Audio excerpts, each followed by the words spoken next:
yourself so that it's not about you, but about others. But don't reject the message. Don't reject it. Because if you reject it, there is only wrath to come.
Dash League Nation, welcome back for day 2 of the Weekend Power Tournament.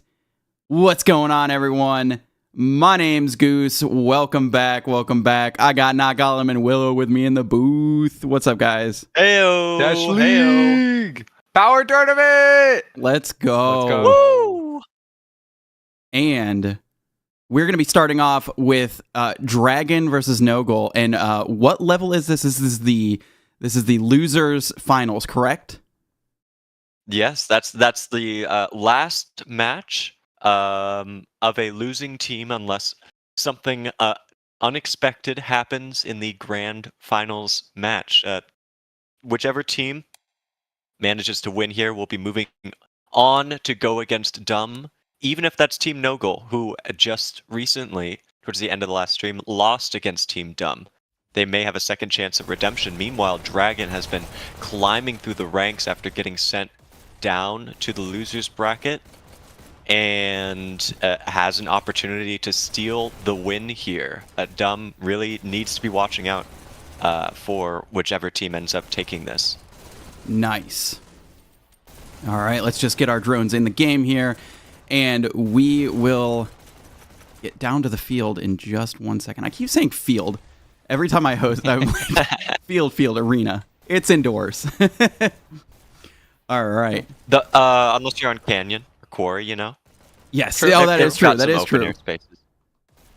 All that being said, this second day of the tournament is going to be quite different from the first day. There are no pre-assigned maps. This is a lot more like the way that playoffs are going to be scheduled at the end of the regular Dash League season.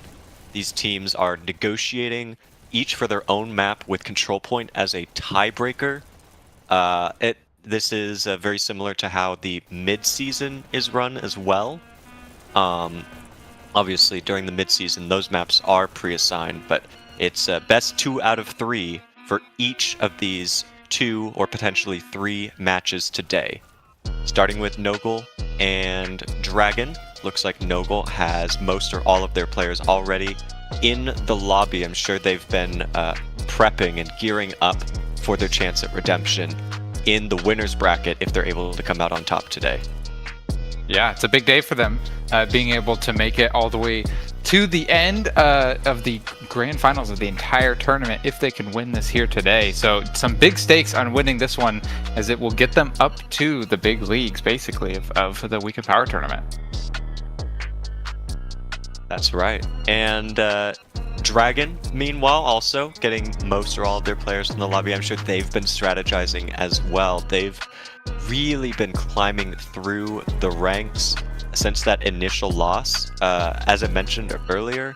And I think these next 2 matches are going to be some of the closest ones we've seen yet, because there's these multiple maps, because there's this chance for redemption, not just in the tournament bracket, but even in an individual match with best 2 out of 3 rules. Seems like we'll probably be starting with a launch pad. That's a fairly standard choice for payload map.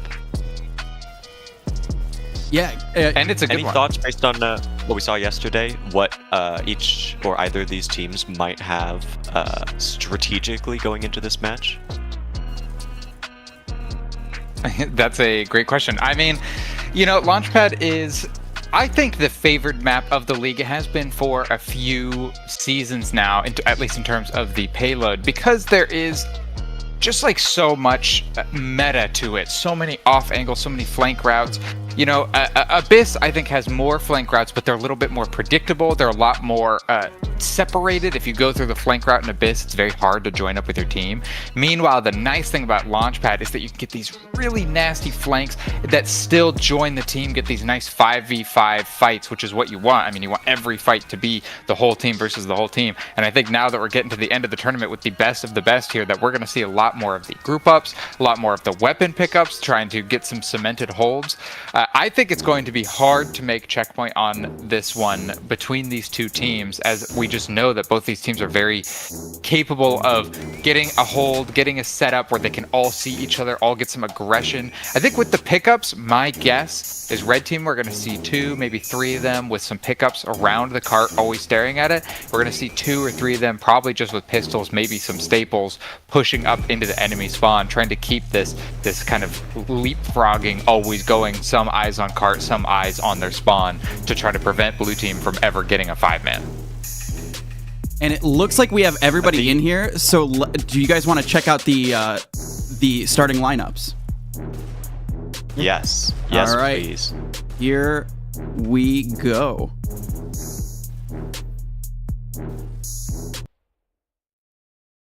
And starting off on Noggle, we got Calamity, we got Stun, we got Toast, and Noble, and Whopper. And then over on Dragon, we got Dazzla, Speed, Kanda, Universal, and Jaded. Is it Kanda? Is Wakanda? Oh, it's Wakanda. Okay. Yeah. Yeah, no Noggle on Team Noggle. That's he was performing very well yesterday, wasn't he? Playing, Yeah. Right. Yeah. That's a bit of a surprise. Maybe they're going to do a little bit of a roster swap, since there's a potential for them to play a lot of games today. True that. But who's to say? Who's to say? These rosters are deliberately pretty small, since this is a short one-weekend tournament. So anything could be happening. But I think the point you made, Willow, about these staples is a huge one. We saw yesterday, Stun especially comes to mind on Canyon for at least one map, if not a couple. How powerful staples are now in the current meta, with the slight changes to the pistol, slight buffs to a few other weapons, and most importantly, the changes to the pickups and being able to have two of one heavy weapon a lot more easily.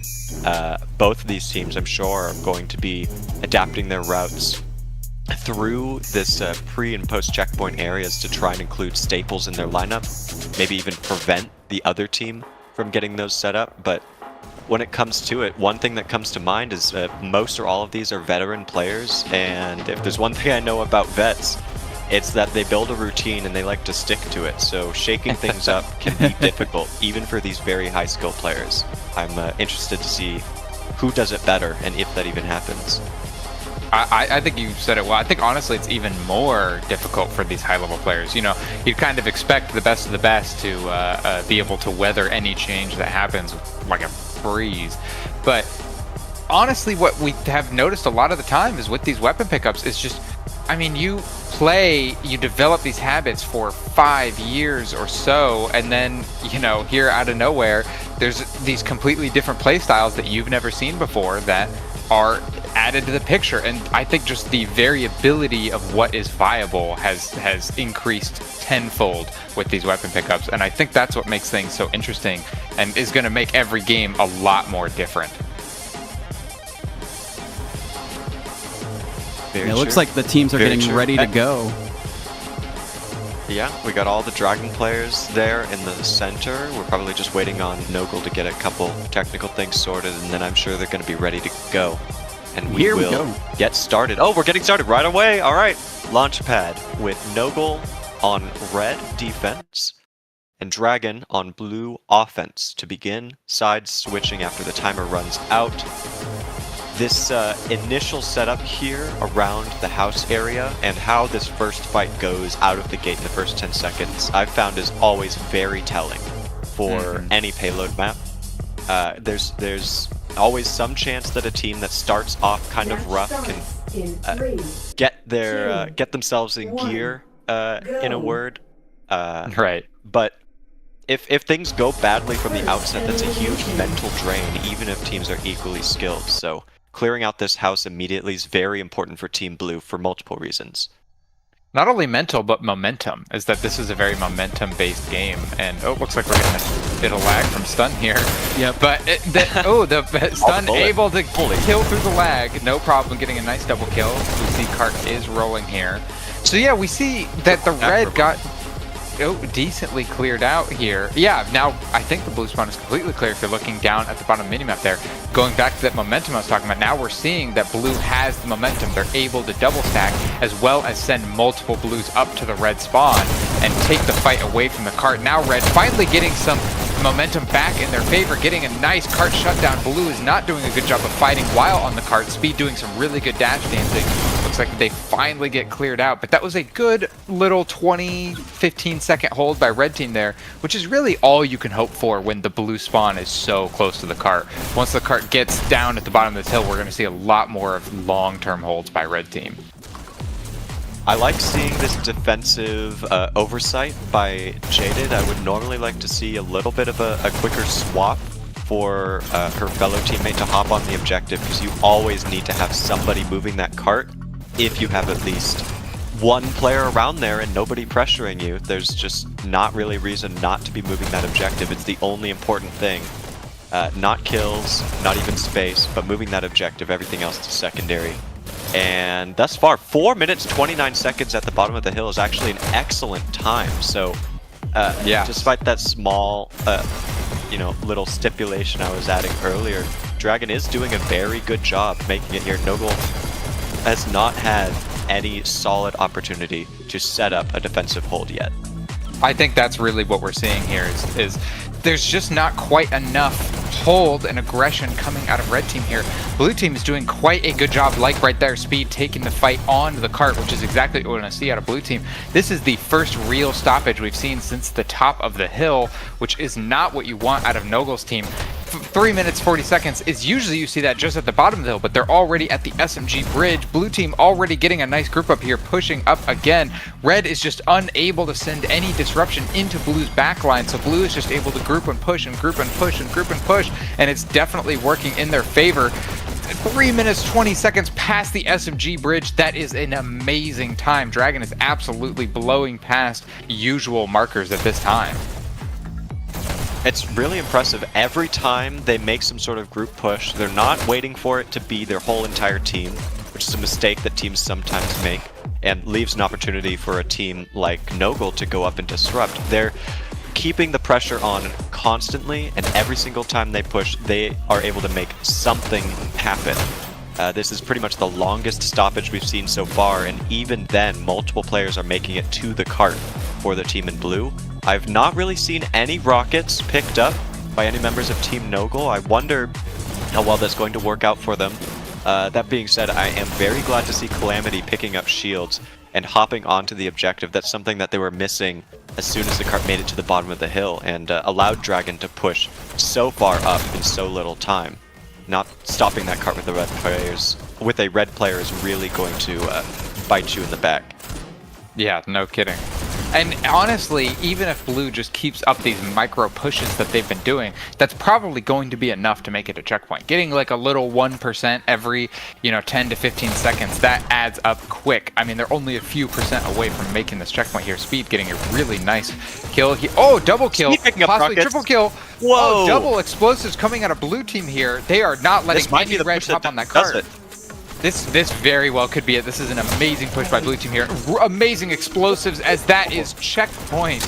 They knew that red team would have to get on the cart to stop it. And so they brought multiple explosives just to shut them down, and it worked beautifully in their favor. 7 minutes, 40 seconds past checkpoint is a very good time. There's still an opportunity for something to change. The pre-checkpoint versus post-checkpoint map is very different in the way that spawn distances and flank routes are laid out. Oh boy, a little bit of a caster's curse there, hitting the front of the cart. But right now, Dragon's looking very solid. Noggle has just been on the ropes almost this entire match. No opportunity to breathe. If they're not able to get a solid hold outside this triangle area as the cart starts to make it up that hill that it's about to reach, I'm going to be very worried for Team Noggle being able to hold off Dragon from making it to 100%, let alone holding them at that pretty standard 86% mark that most even teams tend to make it to. Yeah, absolutely. And I think that now that they've made checkpoint with this much time left over, I mean, I think they are a shoo-in for a minimum of that 86%, which is enough to put a serious goal for, oh my god, for Noggle to get when this night of a walk cycle. That was funny. Schmooving on him, dancing on him. Hello. Welcome, lads. Welcome back, Welcome lads. to the booth. I finished my cinnamon coffee cake. I'm not here. Yeah. You're nice and fueled for the mission. I actually feel worse, if anything. Oh boy, didn't want to be lip smacking on the official cast though, huh? Yeah. Oh well. But as we were seeing there in the shocking area, yeah, the stun with those staples was pretty crazy. I mean, he was able to mess around with his running cycle, not to discount his skill as a player, but really going to show the power of the current staples. Whopper. Yeah, Whopper is a little laggy. It's working out for his staple game. I don't know where we ended up. Speed's not intimidated. Takes him out, whops him down.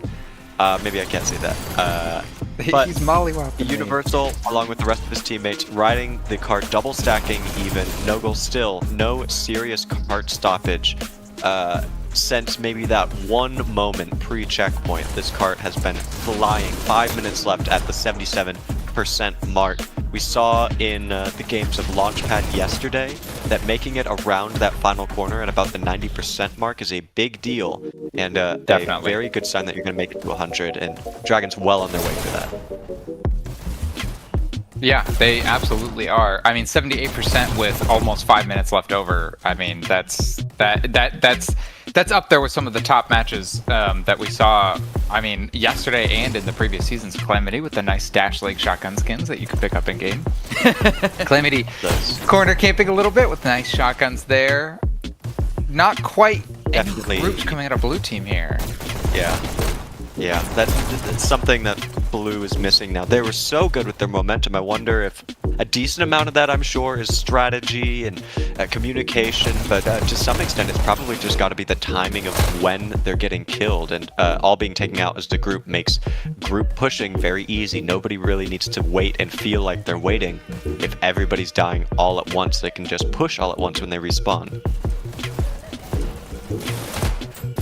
Stunned behind the cart with the staples, still getting taken out by a jaded flank.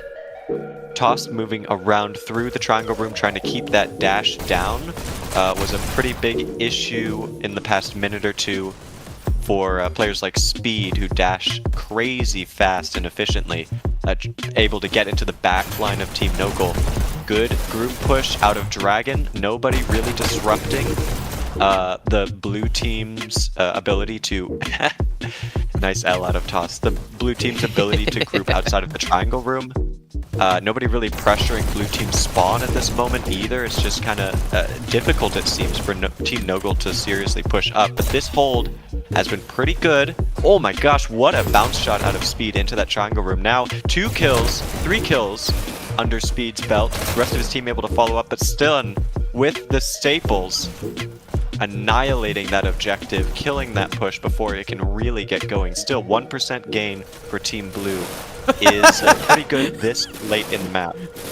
Yeah. That is quite the gun hold. He's locked in. He's locked in. Let him cook. Let him cook. I like this flank out of Uni, trying to take out one player flanking on the cart before hopping on himself. Dazzler now following up, not ready for stun to appear with the headshot, so you really have to be ready for somebody to try and take you out on that little platform there, respawning. It is the fastest route to get to cart. Stun with the dual snipers, I assume he's going to try and take people out. Coming through the shotgun room, which is one of the faster routes you can take to get to cart at this point. But if anybody like Speed's able to grab that triangle dash and flank him, I think Team Nogle's going to have a difficult time. That'll be one heavy player down. Good kill on Jaded there. Still a little bit of movement on the cart. And it's still really interesting how Adamant... Oh, like I was saying, Dazzler. Okay, not stun in this case. Dazzler taking out that Heavy's user, Calamity. Following up on his teammate's death. But no rockets, no shocks at all throughout this entire match by Team Noggle. They are making very good use of the other heavies, but I wonder how much of a difference using those explosives to clear cart mixed with cart stacking might actually be helpful for them here. Yeah, I mean, at the 87%, we expect it to slow down a lot. This is what we've been talking about the whole time. Remember when they had 5 minutes left over and they were only, less than 10% away from where they are now? Now 4 minutes later, they are just kind of inching through. I mean, I really want to see the blue team play more together. Once you get past the 84% mark, there's pretty much nothing any one person can do. It is exclusively a team-based game past that point. And we're just seeing, like this, with Uni just blasting down main rail, some people blasting up shotgun here, and just no actual movement is going to be done by just riding the main rail here like that, especially not when Whopper is able to apparently be on 3 rails at once. So, Whopper's got some crazy movement. I wonder what tech he's using for that. I don't know what he said. Crazy. Whopper's gonna get a 5K with 3 bullets here pretty soon, I feel like. But 20 seconds left over. I'm sure it'd be difficult to play with pistol given his circumstances. That's true. I mean, he's almost a 2 KD, like top killing by a mile. Yeah, good on him. 8 seconds left. Can Dragon get an overtime push? It's pretty much guaranteed they will not make it to the 100% mark unless Team Noggle really messes something up, and that is going to be the end of this first half of Launchpad. Yeah, not able to round that corner that we were talking about where the cart faces the enemy spawn. If they had, then probably would have made it well past the point that it did, but just that bend is notoriously difficult to get past. And because it's so notoriously difficult to get past, that means that Noggle will suffer the same difficulties with their blue side here, which is, does it not double pick up shotguns? I think it does, but there's a slight delay to It takes a second for the make second it one not to appear. too easy. Yeah. You have to individually pick up grab each one. button. I think my Discord maybe lagged. It looked like nothing happened after he picked up that one. Anyway, we're jumping into the match here. Blue already pushing out so far. Oh my goodness. Did Shocks kill themselves there? Or just get the kill? Uni with the nice rockets out of Uni. Oh my, explosives. That is 2 double rockets and a double shocks. Now Uni's hiding in this bottom house. His position's been called out. He does get 1 kill on the cart, but goes down. That's definitely a win for Noggle, who's now finally cleared the house, able to push up. I think maybe just a second or 2 slower than Dragon's original pace. Not too shabby and more than able to make up this time. I think the question is, can they keep a similar pace to Dragon up until that 86% mark through checkpoint? And if not, can they do better in that triangle area post-checkpoint than Dragon did to potentially make up that difference? Yeah, if you remember longer. here, they were able to double stack a ton until they got to the bottom of the ramp, which I don't think we were seeing a whole ton of double stacking going on here, which, yeah, we see that cart is not even being ridden right now, which is really going to delay them. If you remember, when the sides were swapped, they were blazing past this point up to the SMG bridge, already 4 minutes 40 seconds. I think they were at the bottom of the hill at this point, and Noble is just barely even at the top of it. It's not quite the speed you want to see.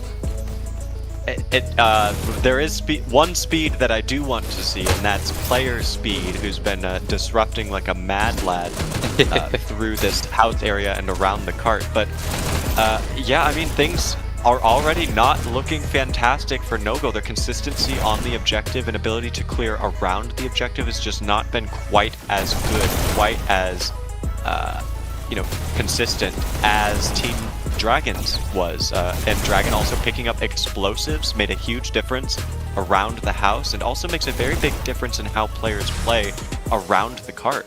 Players will play a lot more confidently, probably ride the cart a lot longer if they know there's not basically an instant easy kill from around a corner option in the form of rockets for the Team Blue to use, which Nogel was not using when they were on red side.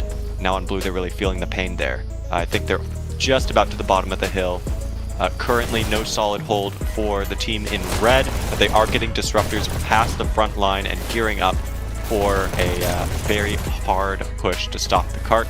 Multiple players on Nogel seem to be hopping off the objective as well. They are able to hop on and triple stack for a brief moment, but rockets come in and force them off again. Still well on their way to potentially make it through the checkpoint, but nowhere near the same time that Dragon had managed to make in their same circumstances. Yeah, well, let's not forget that they had such an amazing time. And I think this is not a bad time by any means. I think this would be just a hair under what some people would consider league average, which is easy to come back from with a good double or triple stack after a team wipe. But again, we just didn't see all of that double stacking that we saw on the last side of the map really added up, and we're seeing the debt being paid here of that double stacking. Jaded trying to, and successfully taking out cart, really good stoppage there. Toast getting a good kill, but not using it to push forward, instead trying to get some more kills. His team's following up the kills that he couldn't cement. Stun getting a nice double kill with the staples, possibly triple. Fighting, yep, triple. Oh, but no teammates to follow him up.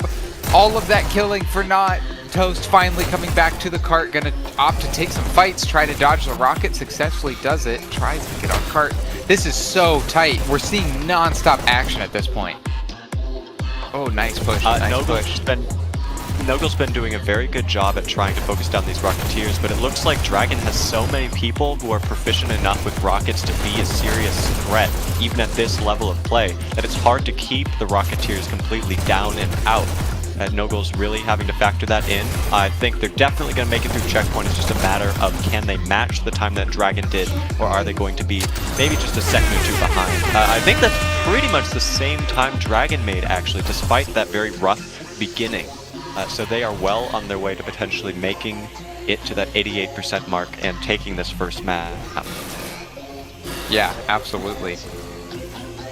But 730 is still very competitive with what we want to see if they can follow it up with some nice double stacking.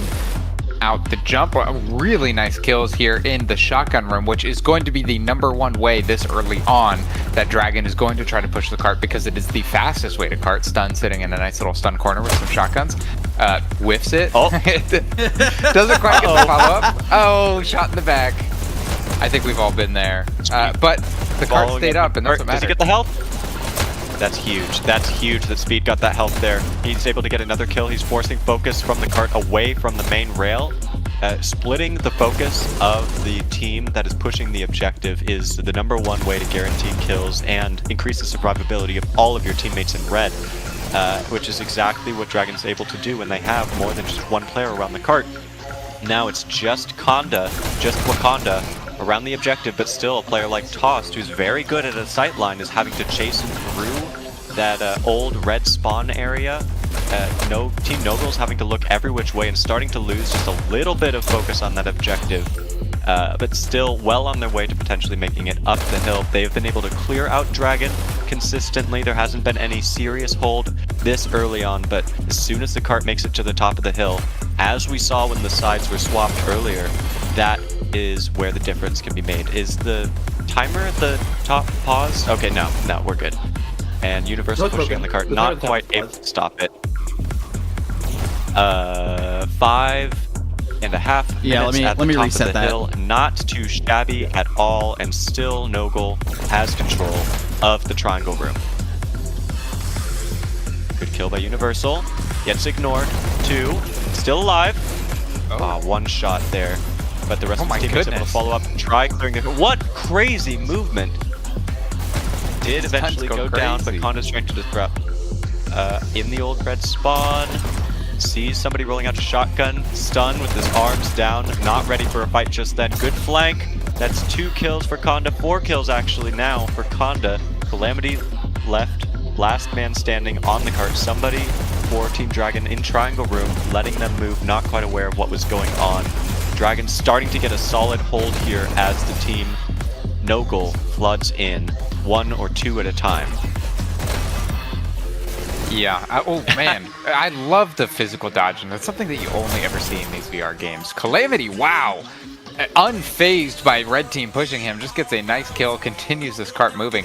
See, while we're not seeing so much of the gliding with the double stack, we're seeing a lot more consistency with the single players always hopping on as much as they possibly can. As I think red team could do a little bit of a better job trying to stand on it to contest it. We're getting far enough in past that 78% mark that they are seriously contending for the possibility of making it up and past that 88%. Toast getting taken out there, while Whopper following it up with some, again, the forward staples, something that we talked about before this match started, that seems to be a bit of a difference maker. Nice kills. Dazzla, ooh, good flank on cart. Toast possibly hopping on Kitty. Oh, can't quite secure the kill though. Really nice hold by red team here. Good jump on Stun. I love all of the follow-ups from both teams. They're very good about communicating, about kind of like setting up traps almost in a way, with one player in a more obvious position and another following up behind to get the actual clear. Both of these teams are playing to win here, not just playing for individual lives, it would seem, and that's really refreshing to see. I know so often you see people play just to get their KD up, but this is what actually ends up winning games, and winning the game is the only thing that matters here if they want to make it up to the grand finals and compete with those in the winners bracket. Jaded getting some nice kills here, getting shot in the back by Whopper again with these staples. The staples is coming in all the time.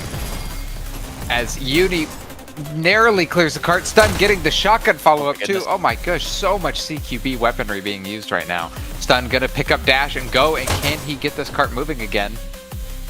He's gonna opt to just hold triangle. I wonder if he's trying to pull attention away since he's just the one guy with the heavies, but the rest of his team is able to follow up because Stun was alive in that triangle room for so long.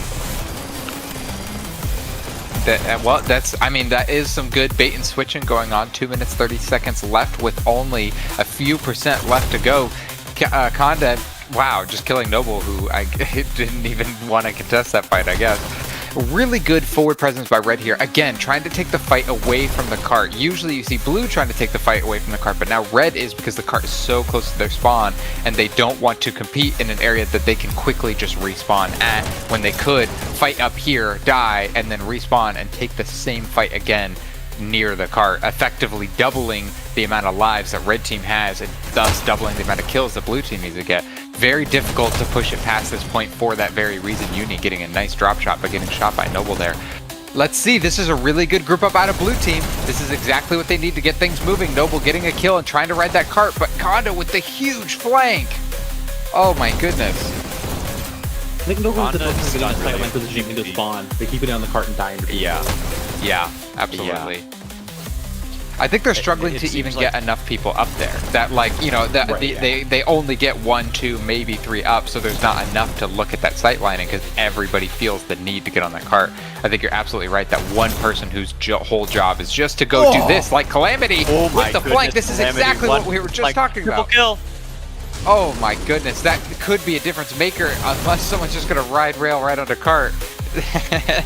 1 minute left, 2% left to go. All my real riders Everybody in on chat.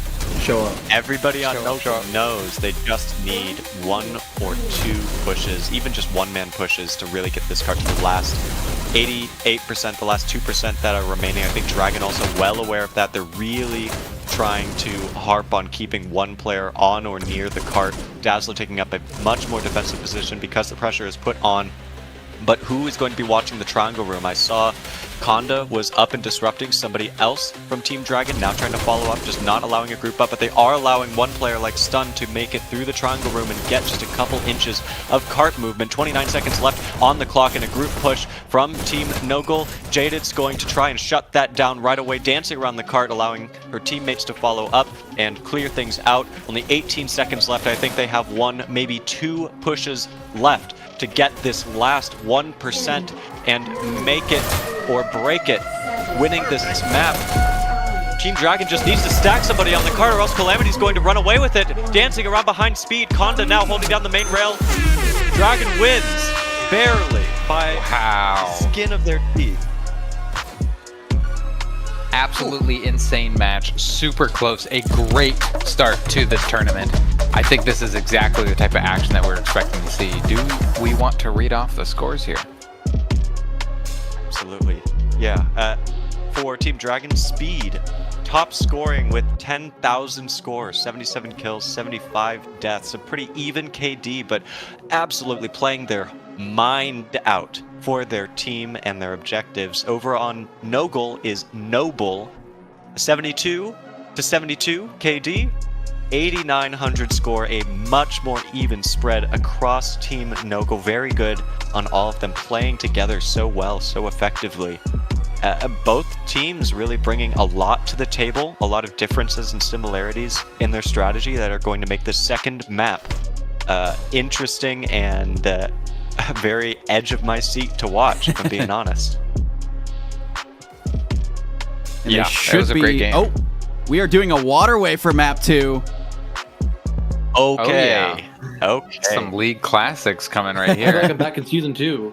right? Launchpad Waterway is the most classic match I can think of. That is like peak Hyperdash. And I think seeing how close the game was on this last one, that it will be very exciting to see how now just kind of the more kill-focused side of things go.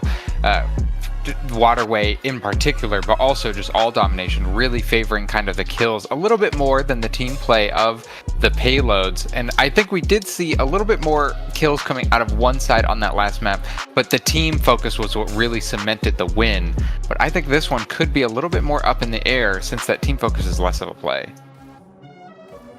Yeah. Waterway is very good for individual player awareness of where they need to be and when.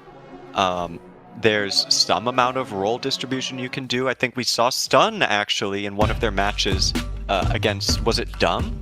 The one where they ended up losing the first round, absolutely killing it with snipers. So if he picks that up again, at least for the first point, is Team Dragon going to be able to adapt in the same way? Did they even have snipers of their own that they'll bring to the table? I'm curious to see how things will change from yesterday into today. Yeah, definitely. Also, for everyone watching, just a little reminder that the Weekend Power Tournament is meant to kind of fund and keep up the best Season 10 that we can do, and it is matching all donations that you do to our Ko-Fi. You can find our Ko-Fi in the description. Let's if go you haven't heard of Dids. Ko-Fi, yeah, let's go Dids. If you haven't heard of Ko-Fi or the, the Buy Me a Coffee It's just basically it's Patreon. It really helps the league. If you have any money to throw either at the Ko-Fi, or you can also get some really nice Dash League merch, as we are always trying to update the merch store, and you can buy merch of your favorite teams, of Dash League as a whole, some mugs, some shirts, some hats, the whole rigmarole. Yeah, he's wearing it right there. Oh yeah. So please, if you enjoy this stream, also give it just a little likesy, a little like you like. I know I've been liking this stream so far. It's been a really good game. I've been making sure to like this stream every time I'm on. I mean, I definitely like being a part of it, commentating over it. This type of commentary is something that I've been missing in the past few months during the off season. I'm excited to be bringing it back. Yeah, definitely. I've also been missing the Goose graphics. I love that. Like, comment, subscribe. Well, that was a close game. I'm so excited to see what these two teams bring in the waterway. Yeah. I mean, rosters aren't really going to change. Is Whopper going to, with all the corners and such? I think we're switching. We're switching servers. Switching servers. Okay, that makes sense. Yeah, that makes sense. I wonder if Whopper's going to have an Aussie team playing like a semi-EU team. It's a very weird match going on here. Yeah. It's fair. Fair enough. All right, let's. So were you opening Wordle just then? I don't know what you're talking about. What's going on there? What's going on with you? It's just pure instinct at this point. See, that time I thought we just got a I'm trying to donation. find like something to do for dinner is where I'm at. I thought maybe the Wordle could give me advice. Dinner. Yeah. I'm on the 1 meal a day lifestyle. Yeah.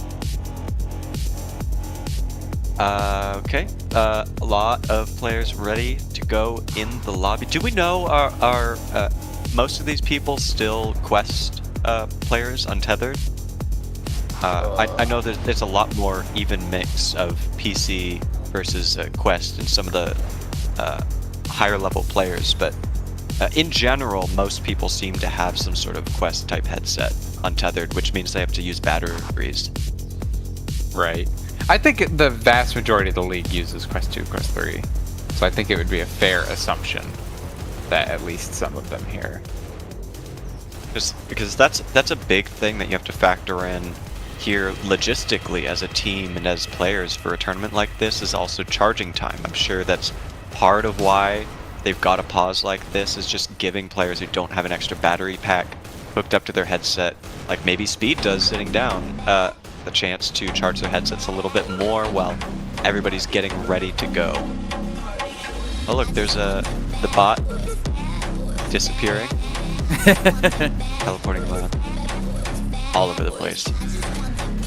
I still really do like that.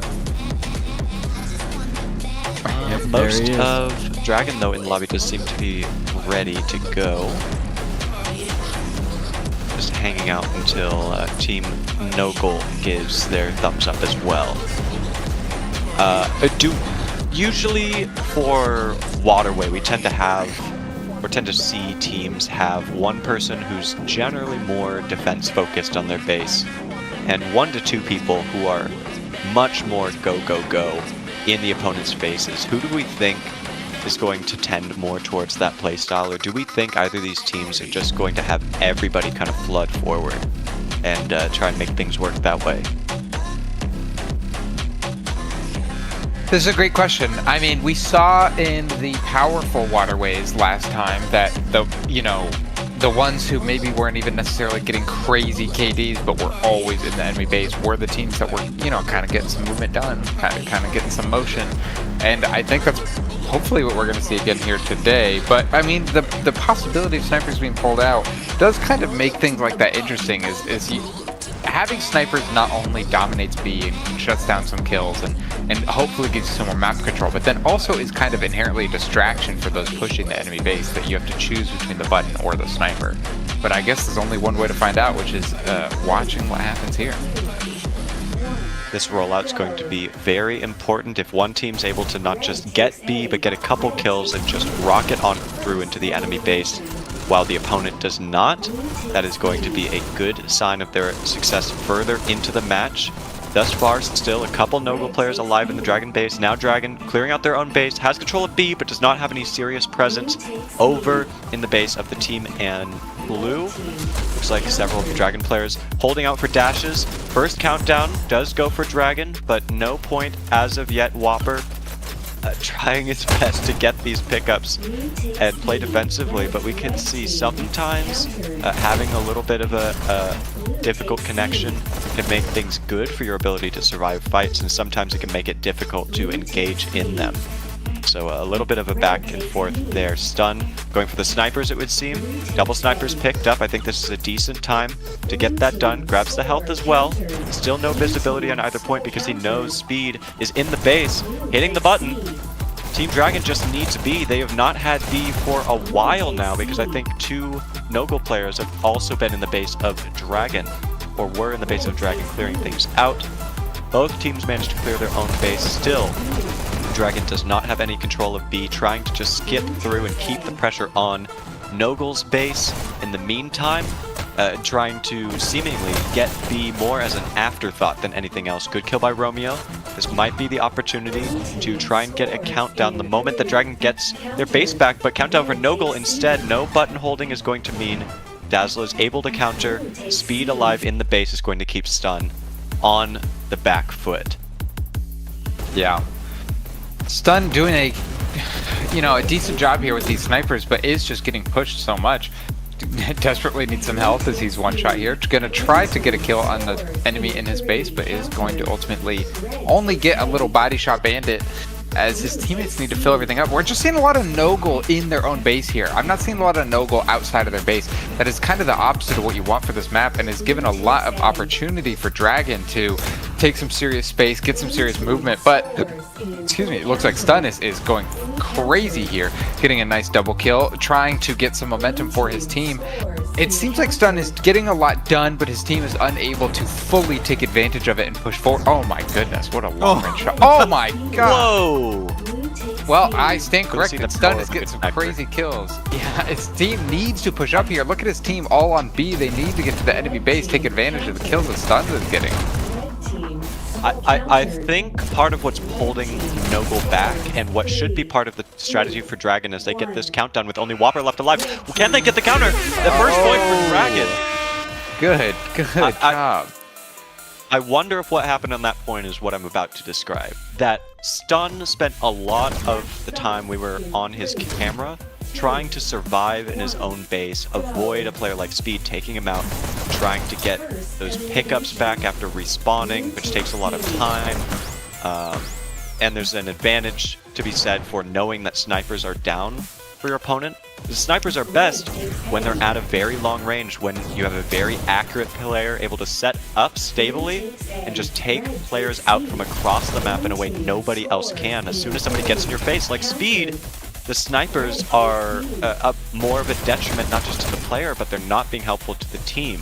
So anytime Stun can set up, he is incredibly useful. But if there's any amount of time where he's having to work defensively to survive in his base, or feels like he needs to, then Nogle's at more of a disadvantage, because not only is pressure being placed on blue team's base, but Stun is not able to help clear B, not able to help take out pistol snipers in Dragon's base either. And players like Speed can just dash all over the place and be difficult for anybody to hit, even snipers. So being able to set up as soon and for as long as possible is really important for Stun and for Team Nogle. Countdown for Nogle, just Dazzle left alive. Does get the counter on B. That is huge. That is huge. They need to get their own base back quickly. Whopper showing up with the double shotgun is going to try and clear things out. Does get the hit on the button. Countdown for Nogle, not going to be able to hold it though. Drops into the basement, grabs some pickups. Many Nogle players were alive in Dragon space, but Dragon just about starting to recover things. If they can clear out Whopper, I think they have a chance of really taking and holding B. Good kill by Dazzle. I think things are a little bit more secure for Team Dragon now. Yeah, and That was a lot. this is kind of the momentum that you want to be seeing out of them for Nogle. Is you're seeing a lot of enemies, or a lot of them in the enemy base. We're seeing a countdown as finally they get B. This could be it. Only 2 up. Nogle doing a nice button hold, as you see Romeo very frustratedly was unable to hit the button and get the kills in time. Very good push by Nogle there. We're seeing, I think, they actually took advantage of the momentum that was given to them. The issue last time was that they were given a really good opportunity with those snipers, but then they didn't take advantage of it and put that momentum in their favor. We saw that Nogle kind of learned from that after they got a point scored on them and actually were able to push up. So now we're hoping to see that Nogle is able to secure that again. Whopper going absolutely crazy on B here. Oh my goodness. The slideshow. Yeah, with the double shotties. Whopper. Oh, nice. Probably going to be taken out here, maybe? No, he's got a teammate with him. He's good. Huge pressure in Dragon's base. This is a do or die moment. Somebody... Oh, no. It looks like Universal was able to get into Nogle's base, and now Nogle's going to have a very hard time getting any sort of countdown. 2 players on Team Dragon in Nogle's base. Meanwhile, 2 for Nogle are in Dragon's base. Calamity now getting cleared out. Just 1 more blue player left alive in the red team's base. Meanwhile, blue team's base has been completely cleared. So has red. We are back to a neutral state with both teams heading out toward B for the fight. Yeah, Romeo not quite. Oh my gosh, countdown for Nogle. I didn't even notice. Romeo barely able to get that counter on there. And now he gets some serious hiccups, uses that momentum to get up to B, gets a double kill. Nice, retakes B, is able to push into the enemy base, gets the kill on stun, which those are the snipers. No dashes. Oh, man. Unfortunately, no one was able to follow him. Yeah, like if there was anyone that was able to join Romeo there, I think we could have very easily seen a point for Dragon, as Romeo did a crazy play. But just, you know, one man does not make a point. You know, it is still a team-based game. But we are seeing the momentum going a lot more in Dragon's favor here now. Nogle was kind of dominating the map for the entire time since the last score. It seems like Dragon finally getting their feet back. Tossed fighting close on B, does get 2 kills, seems to be a little bit frustrated by that not going quite as quickly as he wanted to, and Speed able to take him out because of the lack of dashes. Calamity following up on B, hits the button. Dazzler just trying to skip, not able to skip through. Now it's a 2-on-3 fight on B. Multiple players skipping into their opponent's bases. Can Calamity survive long enough for Nogle to clear their own base? No, he cannot. 1 player alive for each team in the enemy base. Dragon, if they grab B, has the potential for a countdown here, but many blue players are respawning at this point, so no follow-up in Nogle's base means no second point for Dragon just yet. Dazzle following up through the bottom of B, grabs the health, waiting for some dashes, maybe an opportunity to get a cheeky kill, excuse me. Countdown for Dragon, actually. Hold on. Calamity not able to kill Jaded in time. Second point for Dragon is snuck out of nowhere with 4 Nogle players left alive. Still able to get that point. That's crazy. You very rarely see points with that many people alive. That means that just they truly took advantage of timing. Whoa, was that we got lag a little or bit of a crash? Yeah, no, that was. I don't know what's going on with Calamity there. We are at the end of days. Everybody's internet is crashing. I don't. The McDonald's Wi-Fi is getting a little overloaded here on the Weekend Power Tournament. But that's why you have EU players. And Toast moving through, or Tossed, moving through the bottom of Dragon's base, trying to get any sort of kills here to feel more comfortable grabbing that button, not able to do so. Dazzler clearing him out right quick, takes out Whopper as well, going to put some damage and bullets into multiple players, only 2 up, nobody in position to counter. That is Dragon winning both maps, moving on to the grand finals versus Dumb. No control point. That is crazy. I don't think anybody expected the games to go 2-0 in Dragon's favor like that, especially considering how close both of the maps were. But let's read off these scores.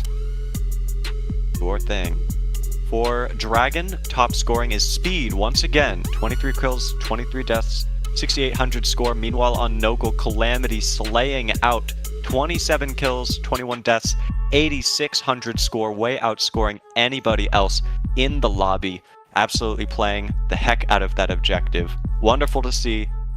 But Dragon, eking out the win here, will be moving on to grand finals, and Nogol is eliminated from the tournament. Well, they did a very good job, put up very impressive numbers, very impressive games. Nogol absolutely just, showing off that they deserve to be up here in the second day of the Weekend Power Tournament, deserve to put up some serious fight and some get their name out there. But, Dragon putting up just a little bit better of a fight. I think taking a little bit better of the momentum and advantages across both of those last maps, not just the waterway. And that very narrowly got them out the win there. And we're going to see them here in the grand finals. And I'm excited to see if they're able to carry that momentum into games with other teams. Yeah, until then, these teams haven't had a chance to negotiate or choose maps yet, right? I assume Team Dumb was going to wait We will be here see who the for victor was. Yeah, that's fair. That's fair. Based on, I would not be surprised. I would be a little bit sad, but not surprised if both these teams choose Launchpad Waterway again. Technically, these teams can choose any two maps they want, right? It could be a double payload or double dom. Is that right, Laz? So we could maybe see, in my perfect world, a volcano, but I don't think anybody else in the league is going to be in support of that. Is that right? I would love a volcano. Let's do a volcano, so we got quarry 2 votes for payload, volcano. CTF. Yeah, volcano quarry payload. See, CTF and ball on the control point map is pretty good, actually. Yeah, I've always liked had CTF. Yeah. Way back in the day when CTF was introduced and it was potentially going to be added to the league. I remember practicing that map for a while. I can get why we never added it, though. I mean, it's such a huge map, and a lot of changes to CTF have happened over the years since it was introduced. But yeah, I actually liked it more when it first came out. The changes they made to it, I think, made it honestly harder rather than easier. Yeah. And that's part of the reason that some people don't like Quarry, right? Is just because it tends to go out pretty late. Although a lot of the recent Quarry matches these days, even last season, have been a lot quicker, a lot closer to most of the domination matches on Waterway and Volcano, right? Yeah, I think more people have kind of memorized the rollouts, the timings, the things like that. Like, because the issue with Quarry was it was so big that you kind of had to memorize multiple of these. Like, on Waterway, it's like, okay, you learn how to grab top dash into B into the enemy base. That's like the only one you need. But on Quarry, it's like, oh my gosh, like there's 100 different circumstances you could be in that you have to have different routes ready for that. And so I think it just took some people some time to really get all that stuff down. But I think honestly, yeah, you're right that it has generally been going a lot faster these last few seasons.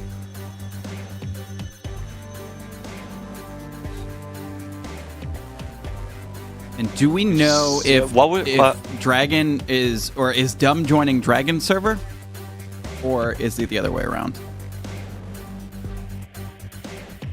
What do you mean? It's probably going to be a split server situation, okay, just like previously. Cool.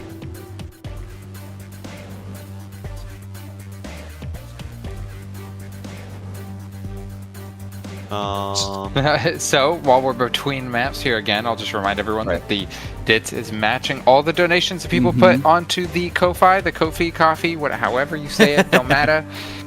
The league really appreciates everybody's help. Everybody who's watching, everybody who plays, everybody who donates, everybody's. This game is a lot of fun, and we want season 10, to be the 10th season. It's the big one. It's the big guns. We're busting out the big guns for this season, and big guns require big funding. So please, Weekend Power Tournament, this is exactly what this stuff is for. We love all you guys who are here, who are watching, who are participating.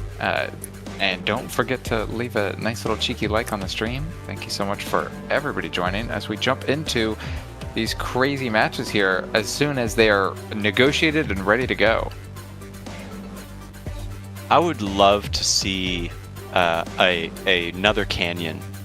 Honestly, with a lot of the pistol changes, the staple changes, I think the way the meta of that map shakes out, with a staple being available to Team Blue, despite not having any dashes, is actually a pretty huge difference maker. Previously, pistols were king on any map, but especially on Canyon, that was more or less the only thing consistently available to have two of for Team Blue pre-checkpoint, except maybe the occasional shock to try and clear cart, or a shield if they're really willing to go out of their way for it. Being able to grab double staples right outside of spawn is a huge power boost to Team Blue, and I think makes it a lot more likely for even teams to be able to make checkpoint, whereas previously it'd be pretty standard to expect both teams not to make it through and just to get held, and it's whoever gets held furthest up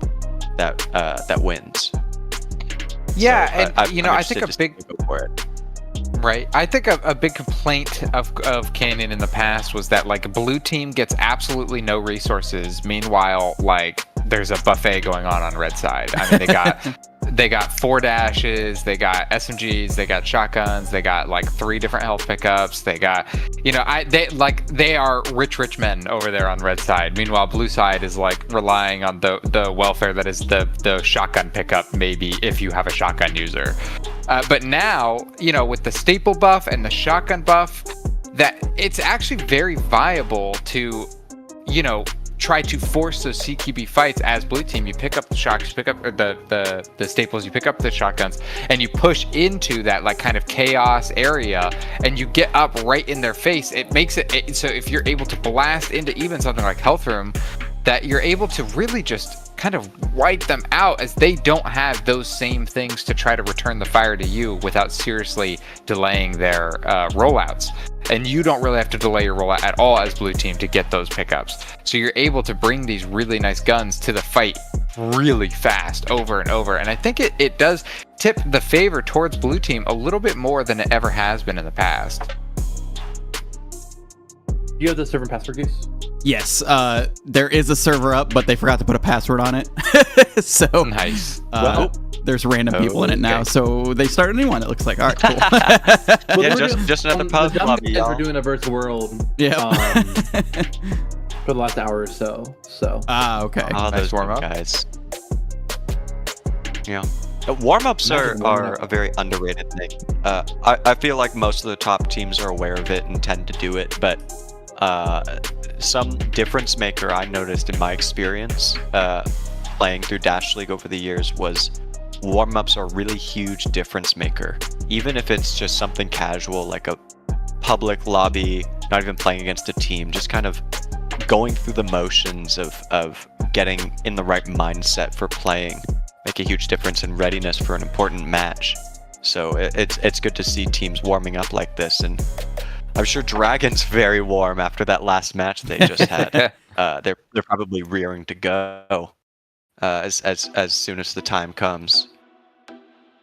Yeah, and that's what we like to see here in the casting booth is we love teams that are itching to get into it.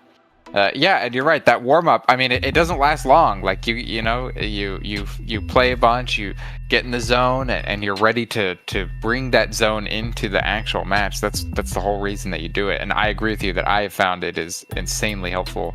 So that V World is definitely going to help them stay competitive, considering that we know for a fact that Dragon is coming in to this game hot.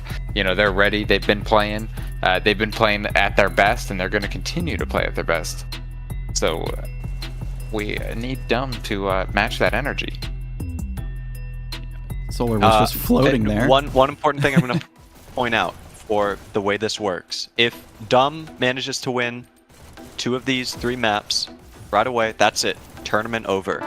But we go home. with the double elimination format, if Dragon takes the victory in this first best 2 out of 3, they still have to play Dumb one more time. Every team has to essentially lose twice in this tournament to be eliminated.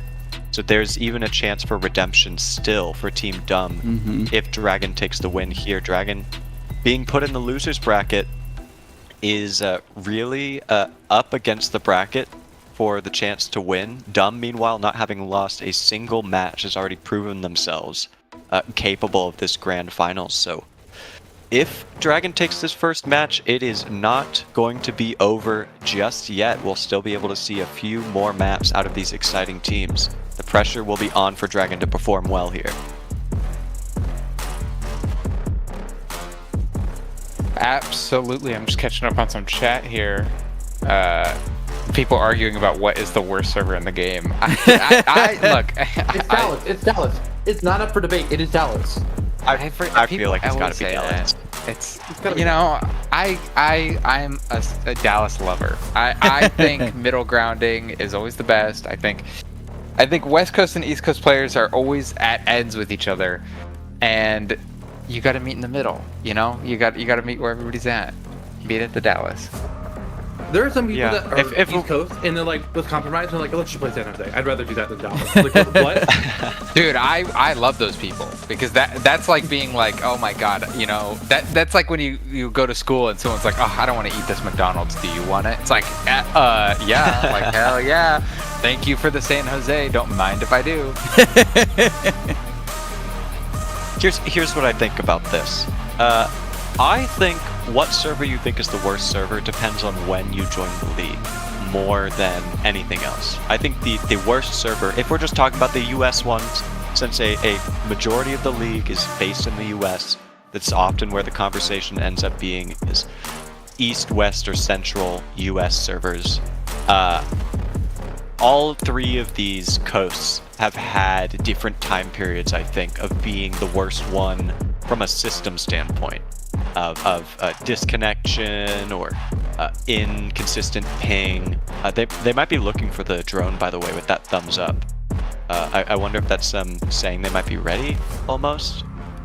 But because it changes over time which one's worst, what season you joined the league, I think, influences which one you think is worse. I mean, in my experience, Dallas has really not been that bad, or at least I have a memory of it not being that inconsistent. Just a lot of people having a problem with it, you know, Right. and disliking the idea of going to it, despite what, you know, actual technical circumstances might show.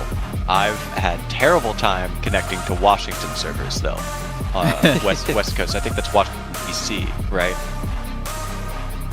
I think so. Or East Coast. Yeah.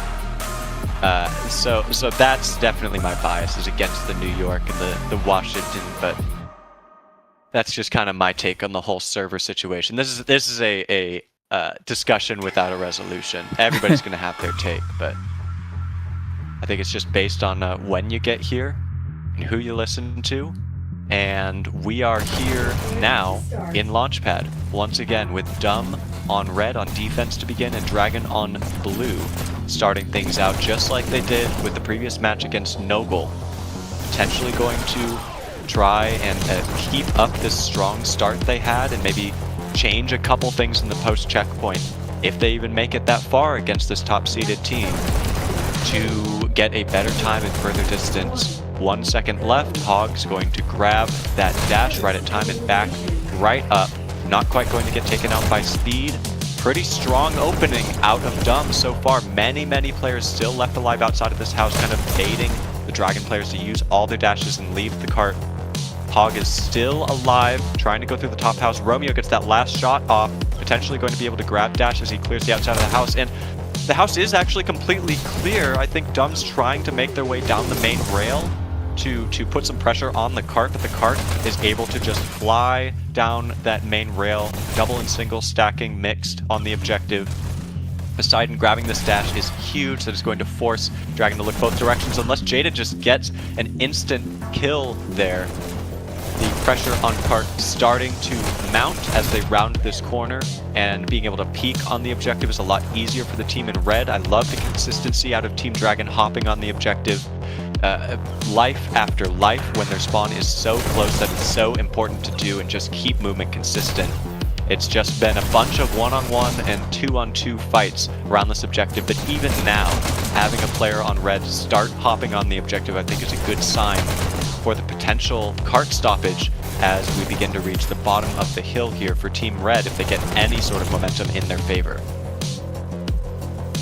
Yeah, absolutely. Hog Rider doing some really good sight lighting there. That's what I like to see is it shuts down the rollouts that Blue can do.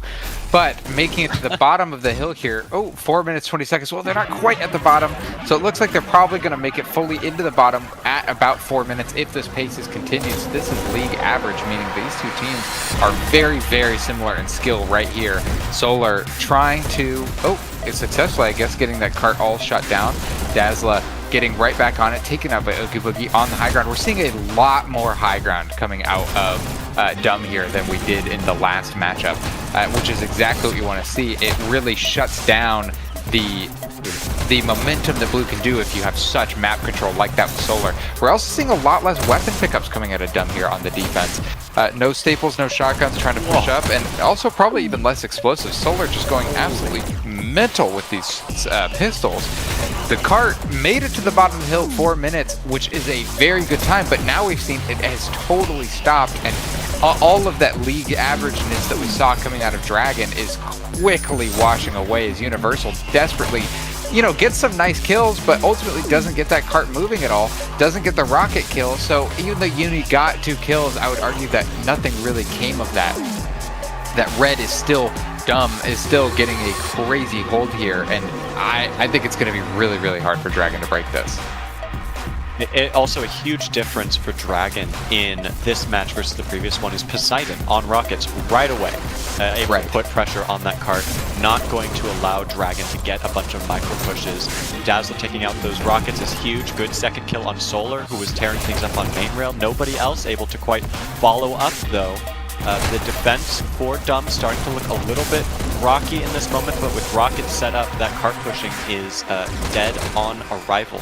Dazzler trying to follow up here, trying to get a kill before moving the objective means the objective does not end up moving because the team in red was not fully cleared out around that objective. There has not been any clear 5-man hold around cart for the team in red just yet because they haven't really needed it. There hasn't been any solid group push that I've seen working for Dragon, for the team in blue just yet, and the player grabbing the dash going down right away is going to make this push that much harder. Good kill on Solar, however, by Romeo, taking a little bit of time to drop down there, taking out the rockets, I believe, or at least forcing them to back up. Aluna now trying to move into Dragon spawn. 1 minute 50 seconds left on the clock. The cart still potentially well on its way to making it through checkpoint, but not going to be that impressive time that we saw earlier in the previous match. They are actually going to be hard pressed to make it through at all if they're not able to get a handle on their group pushes here and consistently make it to cart. Good double stack there. Oh, I love the Hog Rider skins here. Are those lions?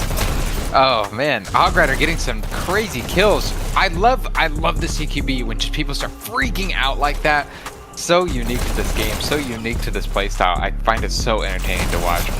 Hog Rider doing some crazy kills in blue spawn here, trying to slow down the momentum, not letting them get any groups, which is exactly what you need to do as 31% this late in. Blue team wants to be getting those group ups, and Romeo is forced to kind of just push in on his own. He does have one teammate there with him, gets a nice little lag kill on Poseidon there. As we see a nice little micro push going there, but with a whole team push, we could have seen a lot more. Although I guess I spoke way too soon as Dazzle followed up really well, got it shut down. Oogie Boogie with the staples, trying to control the shield room, not letting Blue take the fastest path over to cart as Universal rail riding right up to the cart. And wow, Dumb has got some crazy disruption here, just shutting down all of the avenues that Dragon is trying to take up to the cart. Only 25 seconds left here. It's going to be hard pressed for them to make it to that checkpoint. Dazzler rushing on through the flank, going to try and take out rockets. I'm sure rockets are aware of them.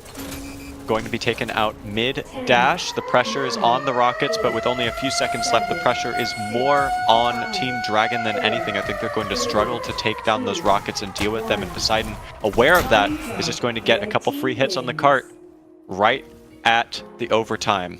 Pre-checkpoint Oh my hold gosh. for Team Dumb. Only Really good 37% defense. is the mark Dumb needs to make. That's still pretty good though. That's right in the mouth of the checkpoint. So most of the hard part of this map, they still did make it through. So there is definitely you cannot expect Dumb to be asleep at the wheel here. They're going to have to put their best foot forward to be able to make it through the greatest amount of pre-checkpoint.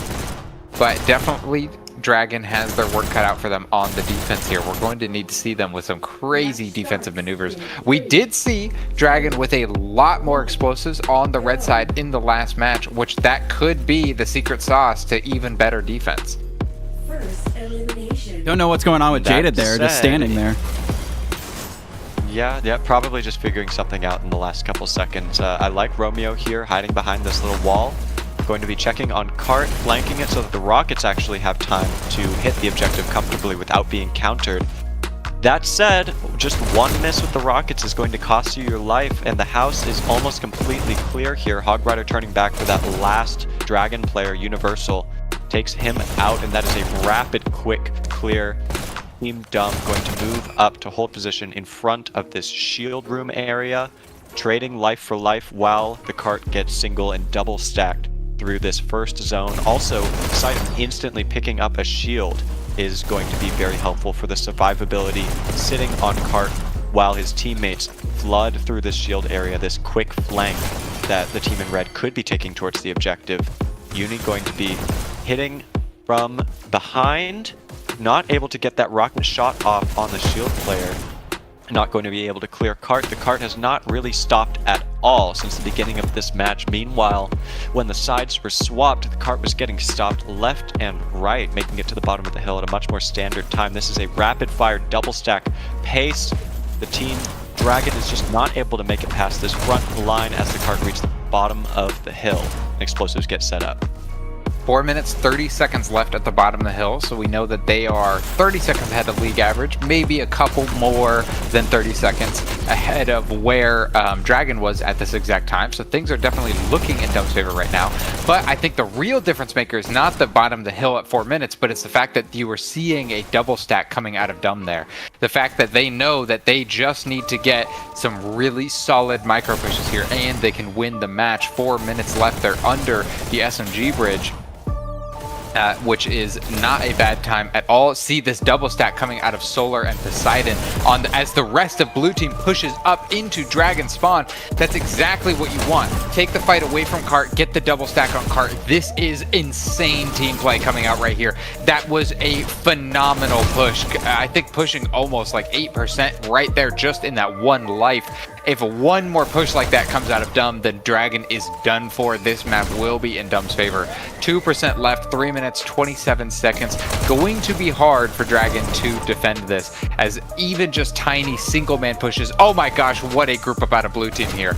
Dumb having all 5 members around Cart. This is probably going to be it, as they're freaking out preemptively as they know they got the team wipe. They make it through the checkpoint, and that is a complete win for Dumb. I think they have league payload on. I don't think they need to have league payload on, do they? They definitely did not, but here we are. Here we are. Well, if anybody is in Discord with them, you can let them know. Scoreboard really quick. But yeah, this map's over, so I guess they're just playing to play at this point. Scoreboard-wise, Boogie going to be top killing for Team Dumb, 48 kills, 24 deaths, 4,800 score. Meanwhile, on Team Dragon, the top scorer is Jaded, also top killing, 28 kills, 35 deaths, 3,600 score, and Solar top scoring for Team Dumb. But I suppose they're going to be playing the rest of this out. Yeah. All right. Well, we know what we're going to be doing here for the next whatever the timer's broken, whatever amount of time is left. Very nice. Very nice. I mean, we know the result of this match. I think just a lot of these teams are used to a league payload being used in a more standard kind of best 2 out of 3 setup like this. Right. So we are going to see what Team Dumb has in store for the second half of this map, strategic-wise, and potentially what Dragon could be trying to change for any future matches on Launchpad during the season. This can be a bit more of a learning and practice experience for both of these teams, which could be part of the reason also why they left the Mutator on. I think they probably just defaulted to turn it on. Everybody's so used to it, you know, that's the way it goes. But that is all right. I mean, we're seeing this cart. I mean, they are playing their little hearts out. Like they know they know that they're being, you know, live streamed to the league at large, and that even though they've already won the match, they want to win it as much as they possibly can. And I think that's what even makes this game still so fun is, even with things like the League Mutator, which was put on for MMR purposes, people still, you know, are fully capable and willing and love playing out the entire maps no matter what. We're seeing some really good cart movement coming out of Dumb. Dumb is unreal. Dumb is putting their team focus still. Like, they're not letting anything off the gas. They're still going full throttle. This has been a bit more of a decent hold so far, past the top of the hill, but not really able to stack the cart or keep rockets alive consistently. Good flick shot by Jaded, does miss the one kill there. Oh, actually able to take out Poseidon, outguesses where they're going to be dodging to the side, but the follow-up by Oogie, I thought was going to mean the cart would keep going, but instead he's going to be going for that dash and flank because of his staples. Does get a kill on Jaded. The cart was not moving that whole time though, unfortunately, until his teammates followed up. Good to be making space for your team, but could have saved just a little bit more time there. Good kill on Romeo as well. Taking out Dazzla now around the cart, just keeping things clear, keep rotating on that dash. We can see a pretty consistent pattern in the routes here too, and having so many more resources than the freshly respawned red players is going to make it that much more difficult to actually make it to cart and stop it. Aluno still alive, still this cart has been relatively uncontested in this post-checkpoint. Now Dragon's desperately going to be trying to set up around the cart and outside that triangle room to prevent another one of those huge momentum pushes that we saw. Yeah, Romeo getting a little flank there on someone who did not know. Hog Rider did not know he was coming out. Very nice. Dazzla getting the nice koala spot, high grounding over the cart. Hello, chat. What's up, doll? What's up, everybody? Thank you for joining the chat. Man, we got a lot of people watching here. 33 people watching. Everybody enjoying the Launchpad madness as Dumb is blazing through, or was, but now they are at a full stop to Dragon. Dragon finally getting their feet under them here with a really nice 85% hold. No kidding. Still not a ton of cart stacking, although I can understand why with how insane the killing ability of Team Dumb has been thus far. It can feel hard to justify standing on the cart even this late in the game, but that's part of why I say standing on or near the cart is so important. You can use the cart as cover and then just walk on right away. You don't need to use a whole dash or dash around. The person on cart is one of the more exposed positions that people will consistently put themselves in, so making use of that fact and trying not to worry too much about the cart rider being able to kill you, but instead taking them out first is kind of the mindset I think a lot of players need to have in order to stop cart effectively. Good counter flank there. Hog Rider hopping on the objective, nobody quite able to stop him just yet.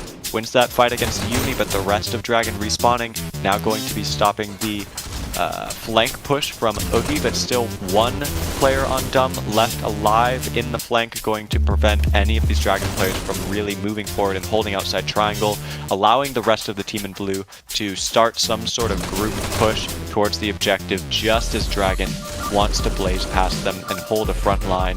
This is very well timed for Team Dumb.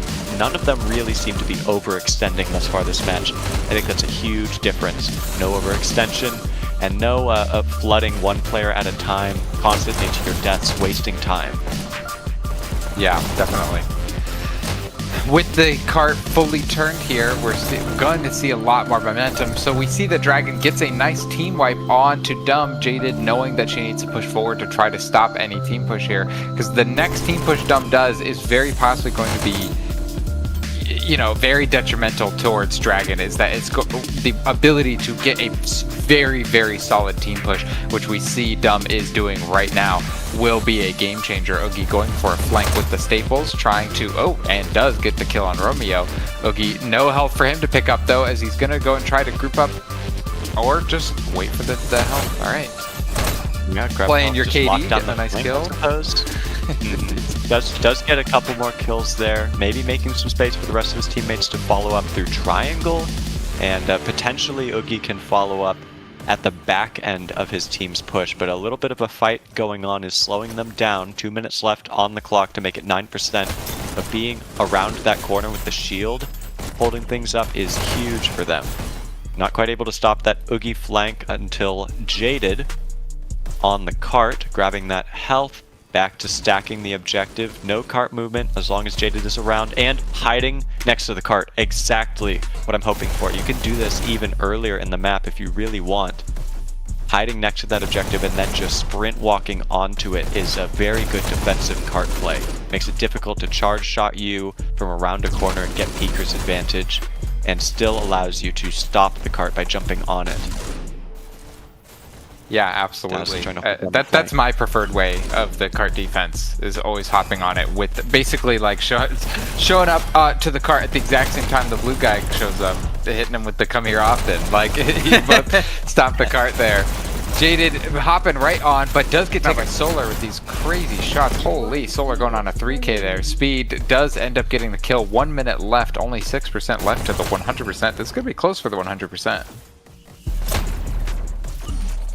Could be. Could be. They're gearing up for one more push. They think that they will be able to make it on this last push, and I would not be surprised with most of Dragon just recently getting team wiped. A lot of Dumb left alive around the objective. Still one more shock player in the form of Poseidon. Not quite going to get it through, but Hog Rider with the follow-up. No! 1 health left is taken out by Romeo. 99% on the clock.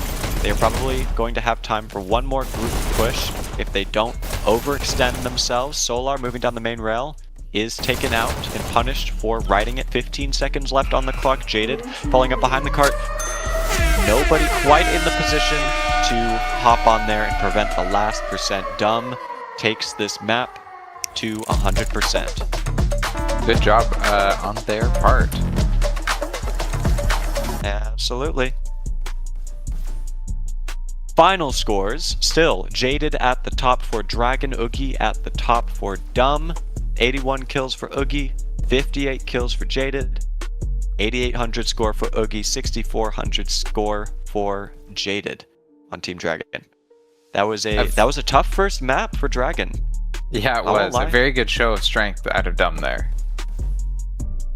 But they are going to be doing a server change, right? I could see Romeo, Dazzler, and Universal bottom scoring for Dragon, all of them on solid red ping. Yeah, that's got to be tough. Yeah, so that's probably going to play a factor in the way the second map plays out.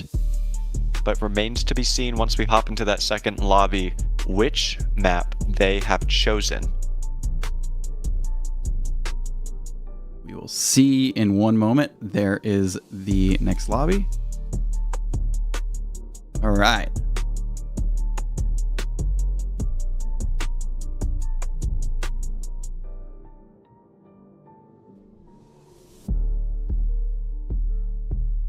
Lots of players jumping into the lobby, rearing to go. Just going to make sure everybody's technicalities with their headsets are in order before going ahead with this second map.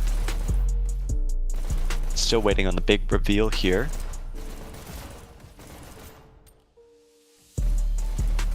And also waiting for Humbles is making fun of you. Inevitable Wordle. The inevitable Wordle that pops up for Lazarus.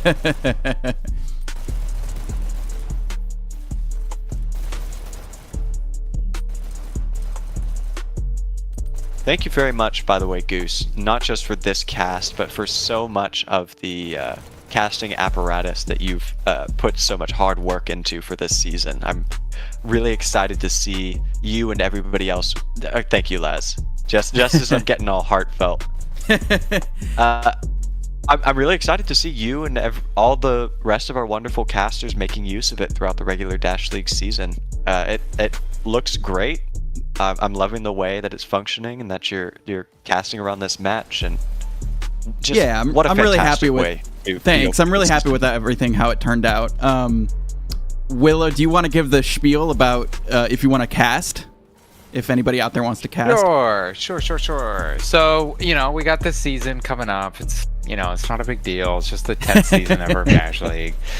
And, we, not a big deal, have the highest casting percentage of any VR esports league in the world. And if you want to be part of that, then you definitely can be. You can create a ticket in the Dash League website, in the Dash League Discord right now. There's a channel called Tickets. Make a ticket. Be like, hey, I want to be a caster. There's also commentary. Or you can also just become a social media creator for the league. Making your own content, and then we help promote it and all those things. Or we can help you create some stuff. Basically anything content related. The league is always looking for. We put a lot of time and effort and even a little bit of money into doing TikToks last season, and that paid off, I think, quite well. The Goose did a bunch of TikTok live streams that people even donated to. We got, I don't even remember what it was, like thousands of likes and whatnot on our TikTok just on the live stream of our grand finals last season. And I think overall, we're up to like 100,000 likes or something on the TikTok as a whole. So, we are trying to get some engagement, basically with how Triangle Factory is focusing a lot on their other games. All of the advertising for this game in the league is on us, and so we are always looking for talent that is there to help out. If you want to help cast games, then you can create a ticket and talk to us. We're going to set you up to be just like Goose with the OBS. You're going to be live streaming, talking. There's also recording. If some people, if your internet's not quite up to snuff, but you still want to contribute, there is the option to record games and upload them. And then there's commentary, which is what my lovely mug is doing right now with Gollum and Laz. Is just you're sitting here and you're just talking, and somebody else does all the hard work. To be honest, I don't even know how Goose does half of what he does. I just sit here and talk.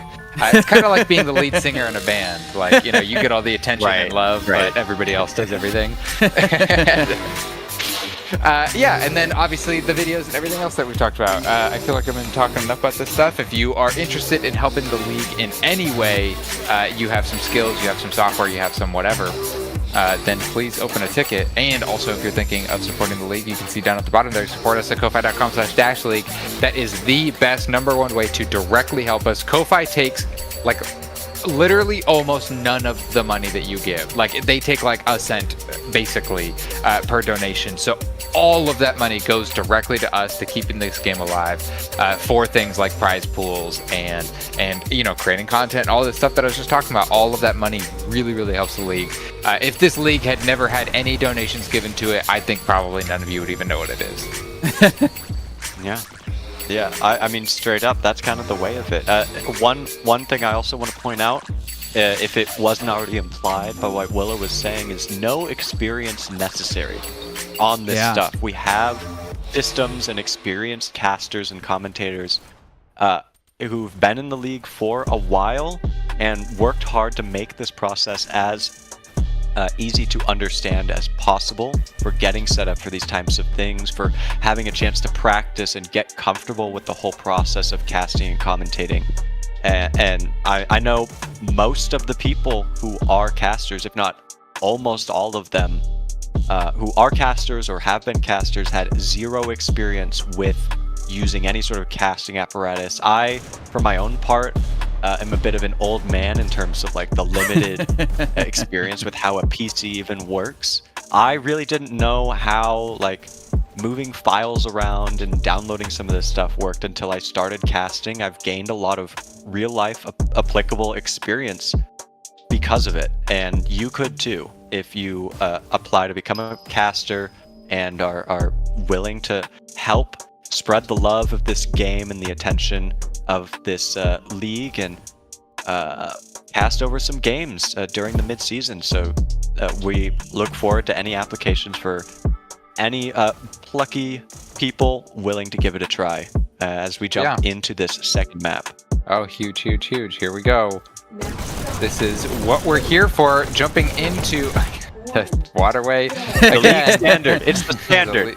This is what everybody loves in the top echelons of Dash League, and I mean it's for reasons that we talked about already. It's so fast-paced and open. The balance on launch pads relatively fair, and a lot of these teams practice both of these maps more than anything else because of those factors. So that practice going to be put to use here. Oogie still left alive in Dragon space. Nobody really contesting them. I think Dragon's desperately trying to get buttons, and that ends up biting them as Dumb almost gets their first point there. Oogie going to try and hold the button down with one of his teammates, and does get that first point already in the first few seconds of this map. Dragon's going to have to figure something out to clear their own base or effectively skip and survive through B into Dumb's base if they want a chance at holding off Dumb from getting a second point and scoring a first point of their own. Yeah, crazy fast first point there. Very good play by Dumb. I think the thing is when you get played... Oh, so close to a count. I was just about to say, when you get scored on that quickly, I think honestly it causes a total mentality shift where you realize like, okay, whatever we were about to do isn't going to work. Like it's immediate feedback to try something else. And I think I've seen a lot of teams when they get immediately scored on like that, jumping right into, they jump into a different playstyle that ends up working a lot better for them. And I think we are kind of seeing that out of Dragon right now, who's getting multiple countdowns already into this next round. Dumb getting some momentum on B, trying to take advantage of it, getting a nice Aluno, getting a nice kill on Jaded there, but not quite any momentum into the enemy base, which is what they're going to need to get. Oh my goodness, that was a really good shot in the back. Dumb not quite owning enough points to get the countdown here though. Hog still alive, has a dash, going to be trying to constantly steal resources from Dragon's base as they desperately get their own button back. Good kill by Speed, good countdown for Dragon, but two Dumb players left alive are going to be able to grab their own base. Another countdown, Hog and Solar, just Hog left alive.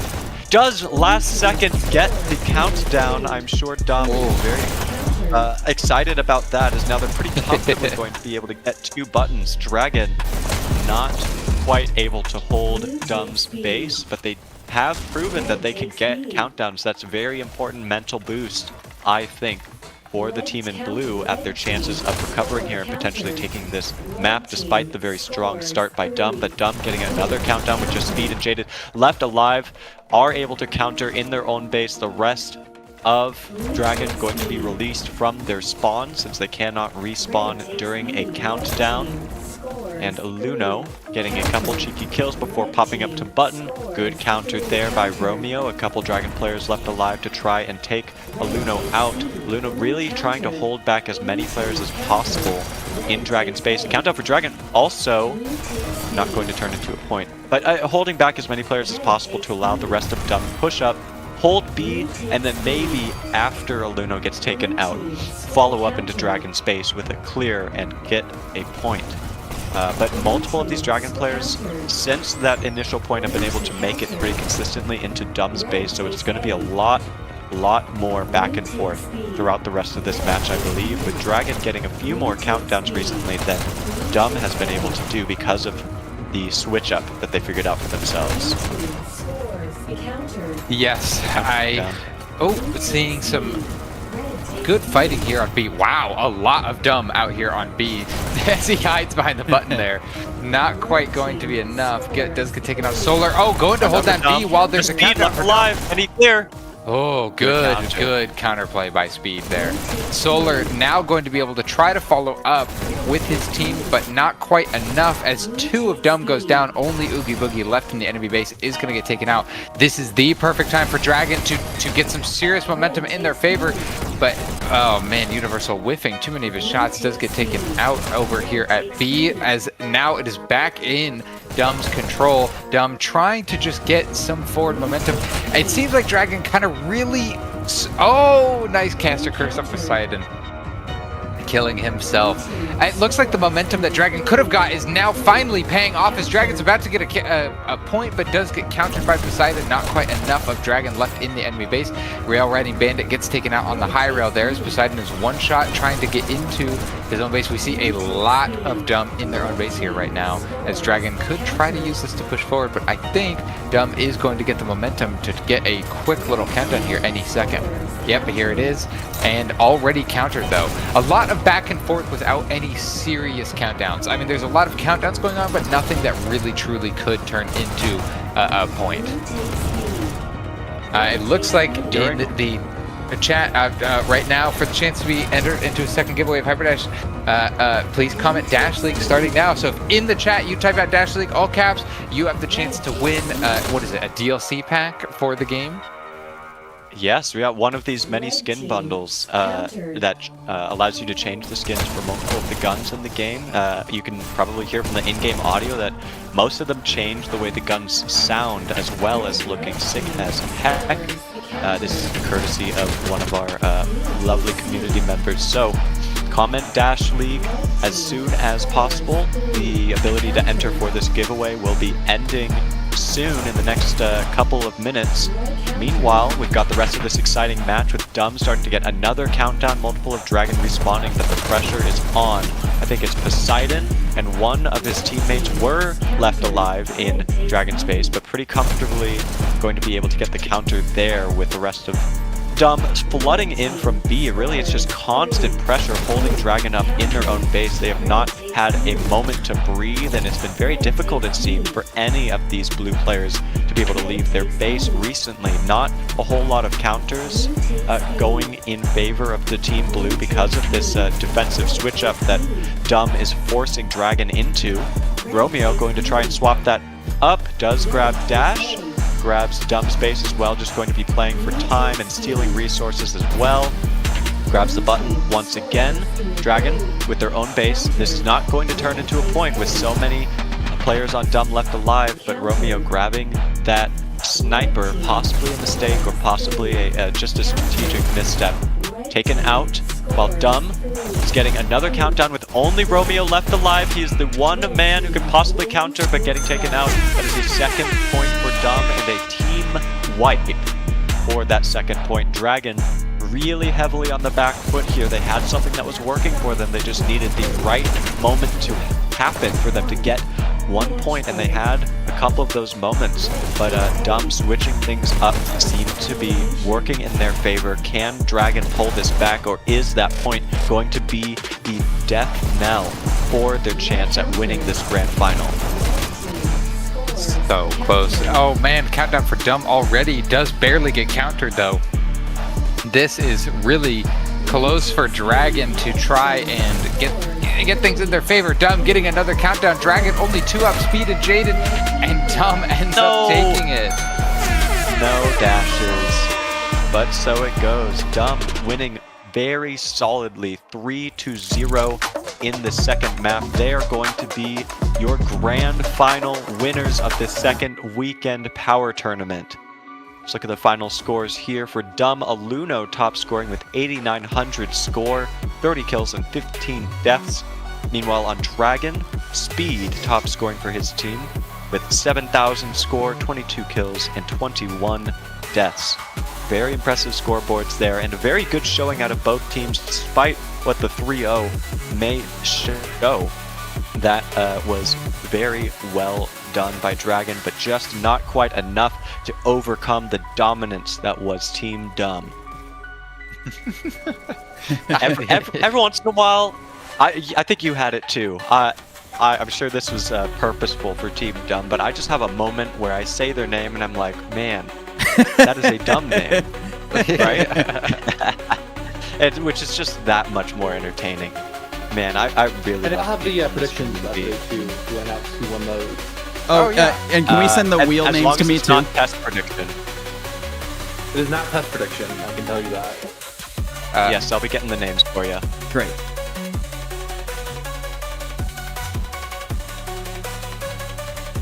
Well, great. Do we want to do the predictions while Gumbo gets those names for the Sure. other giveaway in order? So in second place, Lunar, with a 13 out of 18 score.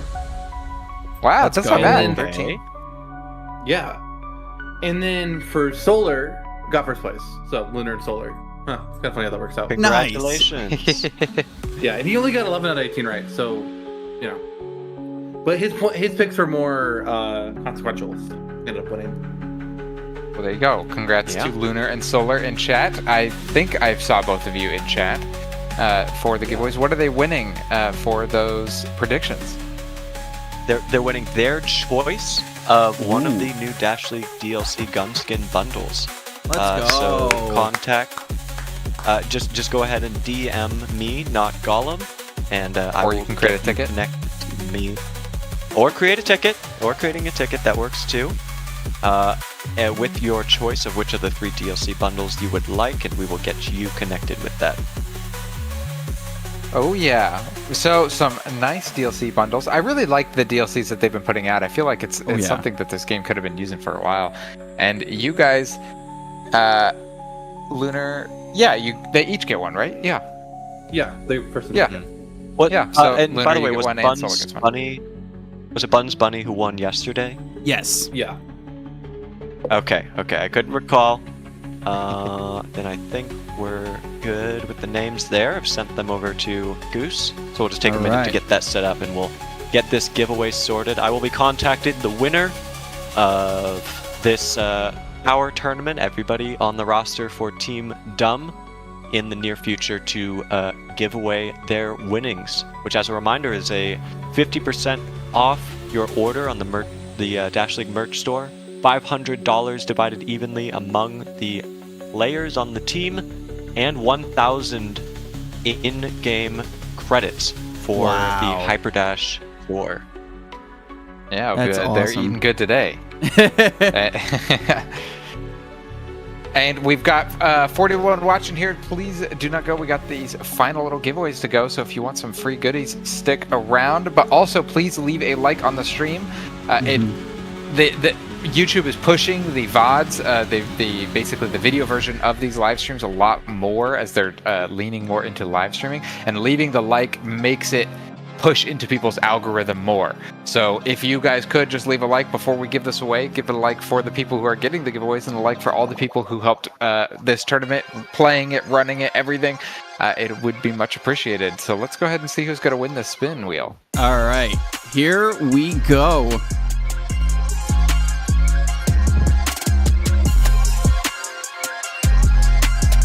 Oh,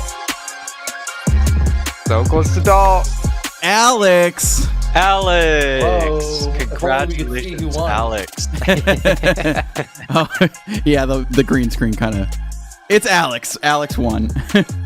Let's go, Alex.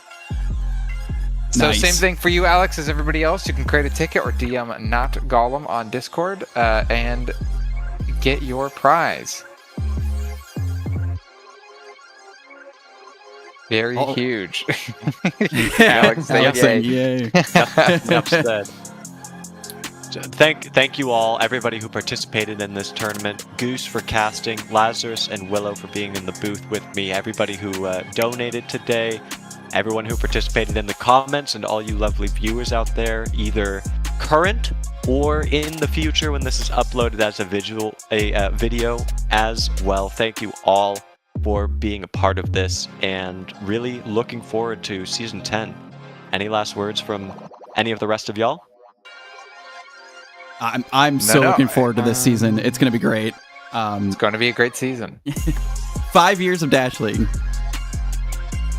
5 years of Dash League. Absolutely insane. And that's why we want to make this season the best that there has ever been. So again, if you want to help out to make this season the best it's ever been, then please create a ticket and talk to us. It would be super helpful. This season, we really, truly are going to try to pull out like all of the stops and go. Last season, I heard from many people that it was their favorite season. That a lot of the changes that we made that people really liked, especially in the casting side, and we are only have the freedom to do more for this season. So yeah, thank you everybody for watching and joining and participating and everything. I had a lot of fun. Me too. This is all good games. This is great. All right. Well, we will see you next time on Dash League Network. I've been Goose. I've been joined by Not Gollum, Lazarus, and Willow. And we will see you next time. Bye, everybody.